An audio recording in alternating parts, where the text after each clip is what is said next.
আমরা বলি father of nation, father of the nation, তাই বলি না? আর তিনি হচ্ছেন ফাদার অফ আম্বিয়া, নবীগণের পিতা। আর আমাদের নবী মুহাম্মদ সাল্লাল্লাহু আলাইহি ওয়াসাল্লাম নবীগণের নেতা, নবীগণের একজন পিতা আর একজন কি নেতা। তাহলে আমরা নেতার উম্মত। আমরা কার উম্মত?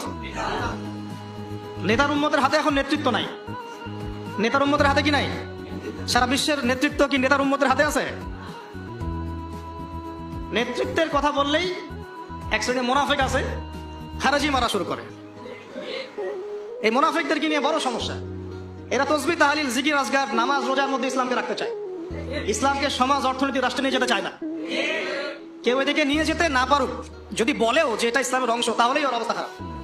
নিয়ে যাওয়া তো অনেক দূরের কথা, এই রাস্তা তো অনেক কঠিন। খালি যদি বলে বা আকীদা লালন করে, তাহলেই তাকে আহলে সুন্নাহ ওয়াল জামাত থেকে বের করে রাখে। এটা ফাইজলামি মানহাজ শুরু হয়েছে। কি মানহাজ? ফাইজলামি মানহাজ। সুবহানাল্লাহ। যাই ওদিকে যাচ্ছি না।